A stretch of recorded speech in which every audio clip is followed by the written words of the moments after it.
Ever feel like you're capable of far more than what society expects of you? I know I do. Remember being a teenager and school being less about a passion to learn and more about getting good grades? How many times did you sit in class, bored and desperate to just get away? Every teen's felt that. Albert Einstein acted on it. Aged just 15, he's sitting in class when all of a sudden he decides enough is enough, gets up and walks right out the door. He never goes back. Remember being a kid and just wanting to play around with stuff, pull things apart, knock things together, and the grown-ups saying no, no, no.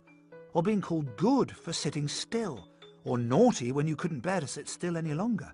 It's all completely well-intentioned, of course, but that doesn't make it any less insane. Because the fact is our capacity to create and learn knows no bounds, and the latest research proves it. The invention of MRI scans only in the past 25 years has allowed scientists to see which parts of the brain are used by different kinds of thinking. We now know infinitely more than we did about how we learn and what makes up human intelligence. And it's extraordinary. So, want to know what you're really capable of? Let's start at the beginning.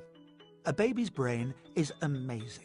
It doesn't take 9 months to create. It's taken 7 million years and around 350,000 generations.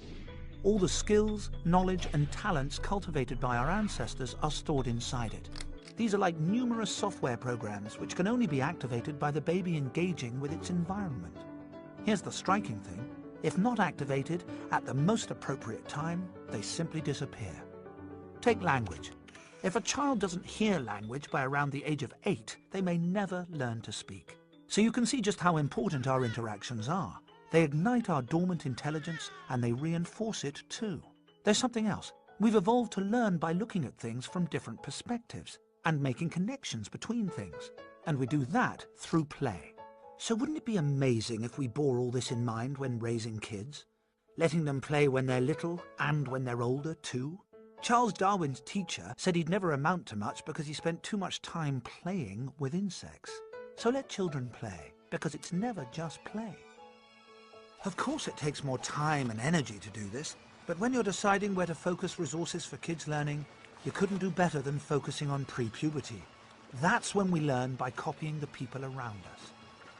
After 12 or thereabouts, it's all change. Say goodbye to pliable, easy child, and hello, rebellious, challenging teenager. Ugh, where did that cute baby go?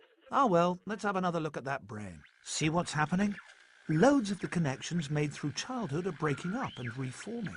From around the age of about 12 through to 20, the equivalent of an earthquake takes place in a young person's brain. No more going along with what the grown-ups say. The adolescent brain needs to go its own way. Oh no, say parents. Oh yes, say evolutionary scientists. Because if we hadn't developed this urge to do things differently, we would never have made it this far. Up until about 60 or 70,000 years ago, it was fine for children to grow up like their parents. But then along came the last ice age. Thank goodness for the handful of our ancestors who chose to break away from their doomed parents, freezing to death in the ancestral caves. They built rafts and set off across the ocean, hoping to find a place with a warmer climate. Critically, this made risk-taking the essential feature of adolescence. We shouldn't belittle adolescence. We should be honouring it for what it really is, the defining